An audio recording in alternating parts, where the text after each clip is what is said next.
ponto que eu acredito que seria prático para a igreja. Sim, Então, assim, por para onde Deus, né, a narrativa profética nos aponta que Deus vai levar a sua igreja, o seu corpo. Então, assim, o primeiro ponto que eu quero trazer é que Jesus, ele nos comissiona, né?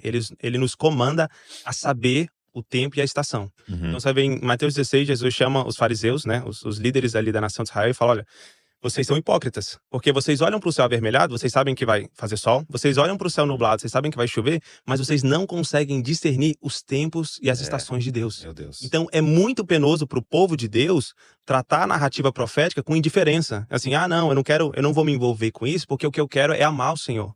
Então, assim, eu não quero entender as dinâmicas do retorno de Jesus. Não, o que eu quero é só amar a Deus. Sendo que o próprio Jesus vai nos dizer, olha, aquele que me ama, ele segue, ele obedece os meus mandamentos. Então, Jesus, em Mateus 24, ele vai dizer o seguinte, que os dias, né, do retorno do Filho do Homem vão ser semelhantes aos dias de Noé. Uau. E que nos dias de Noé, as pessoas se davam em casamento, casavam, festejavam, e porque, aí Jesus vai dizer, eles não sabiam, eles foram pegos de surpresa por conta do dilúvio.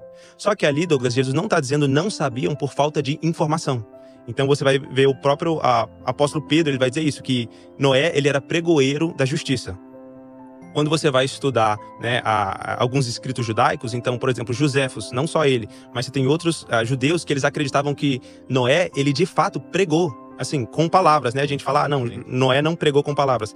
Os judeus acreditavam que ele pregou com palavras. Então, né, José vai escrever isso, de que ele advertia constantemente os povos, né, as nações ao seu redor, para que se arrependessem, porque juízo estava vindo. Ou seja, mas por mais que Noé não tivesse falado, a Bíblia não nos garante que Noé falou, mas tudo ali, né, os sinais que estavam acontecendo ali em volta, então você vê Noé passa 100 anos construindo, praticamente 100 anos construindo um barco gigante. Então muita gente que olhava, passava lá e falava, Noé, o que é isso? O que tá rolando aí, cara? O que você tá fazendo? Me conta aqui, né? Você tá tomando seus remédios em dias, o que tá acontecendo? Aí Noé fala, gente, olha, Deus me disse que ele tá trazendo juízo, e aí ele falou que era para eu construir essa arca para que a minha família fosse salva. Então, assim, haviam sinais que apontavam para isso. Então, quando Jesus disse que eles não sabiam, não era por falta de informação, era por falta de atenção. Eles não deram atenção ao que estava sendo dito. Então, o retorno de Jesus, em Mateus 24, ele vai dar uma lista de coisas que vão acontecer.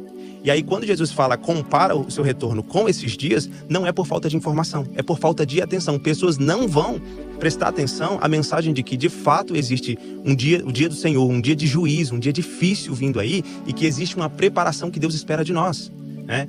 E até um parênteses, eu acho interessante ele falar, né, como nos dias de Noé, comiam, bebiam, casavam e davam esse casamento.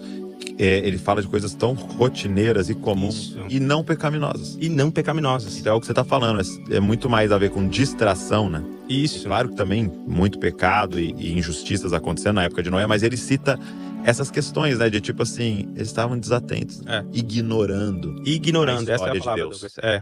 Ignorando todos os avisos que Deus já tornou disponível, né? Então você vai ver, Douglas, que Mateus 24 e 25 né, fazem parte do mesmo sermão de Jesus, que eles vão chamar o sermão escatológico. E aí, né, na nossa Bíblia existe essa divisão, mas por mais de 13 séculos não havia essa, né, separação de capítulos. Então, assim, Mateus 24 e 25, eles caminham juntos. Jesus está falando a mesma coisa. E o ponto de Jesus vai contar várias parábolas. O ponto de Jesus com todas as parábolas é isso. Gente, vigiem, estejam atentos o tempo inteiro, porque vocês não sabem. Aí Jesus dá esse exemplo. Olha, ninguém sabe. Se um dono de uma casa soubesse que horas o ladrão viria, ele vigiaria só naquele momento. Se eu sei que ele vai vir 3 horas da madrugada, eu vou dormir aqui de boa. 2h50 eu coloco o despertador para tocar. Pego uns 10 minutos para me preparar e eu sei que é aquele momento que ele tá vindo. Só que o ponto de Jesus é, olha, como vocês não sabem o dia e a hora, mas vocês precisam saber a estação, não saber dia e hora não significa que nós não deveríamos saber a estação. O ponto de Jesus é, como vocês não sabem a hora exata, vocês, os meus discípulos, precisam estar vigilantes, aguardando o retorno do seu Senhor o tempo inteiro. E aí, em Mateus 25, Jesus introduz uma parábola, que é a parábola das 10 virgens. E aí eu trago uma outra perspectiva aí no livro. Se você quiser depois ler, né, eu falo ali mais detalhado com calma, mas assim, resumindo, Douglas, o ponto de Jesus, né, com a parábola das 10 virgens é isso. Estejam vigilantes o tempo inteiro. E aí Jesus dá esse exemplo, Jesus conta essa história, né, que ele vai dizer, olha, tinham 10 virgens, e aí a responsabilidade das virgens era de preparar a noiva para o casamento, então não quer dizer que Jesus, né, vai casar com 10 noivas, mas a função das 10 virgens... Quase madrinhas ali. Madrinhas, que preparariam a noiva, né? E aí Jesus vai contar o seguinte, olha, dessas 10 virgens, metade eram nécias e a outra metade era prudente. E aí, sempre que eu escutei uma pregação a respeito dessa passagem, Douglas, eu sempre ouvi nesses termos, né? Não, a gente precisa ter intimidade, de fato, não acredito que não se aplique dessa forma também, mas eu acredito que existe algo a mais que Jesus está tentando compartilhar com seus discípulos, né? E você vai ver que em 2 Pedro, o texto que eu citei aqui, 2 Pedro 1, Pedro, ele vai contar uma história parecida. Ele vai dizer, olha, a palavra profética, ela é como uma lâmpada, como uma lamparina que clareia os caminhos escuros até que Cristo seja gerado em vós, né? Até o dia do Senhor. Então, assim, na minha perspectiva, Jesus estava construindo em cima de algo que era comum no imaginário dos judeus, que provavelmente eles, conhecendo as Escrituras, conhecendo o Salmo 119, eles lembravam disso, que a lâmpada para os meus pés é a tua palavra e luz para os meus caminhos.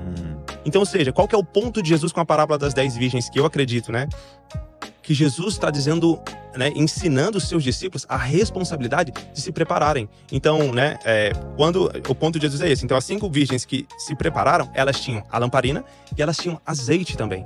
Só que azeite, naquela época, você não ia no Walmart comprar, você não ia no Carrefour, deixa eu pegar aqui um azeite e levar. Você tinha que prensar a azeitona. Era um processo demorado. Você tinha que se preparar. Você tinha que prensar a azeitona para que o azeite fosse produzido. Então, assim, eu acredito que o ponto de Jesus com essa parábola era de justamente isso. Olha, a lâmpada, né, o óleo ali produzido é esse relacionamento dos discípulos com a palavra profética, com as Escrituras. O ponto de Jesus é o seguinte, olha, quando ouvir a voz do noivo dizendo, né, quando você ouvir uma voz dizendo que o noivo vem aí... Olá, pessoal. Obrigado por acompanhar o vídeo. Esse corte que vocês acabaram de ver é do Jesus Copy Podcast. O link para o vídeo original está na descrição. Por favor, curtam e compartilhem esse corte para alcançar mais pessoas. Se inscreva no canal. Deus abençoe.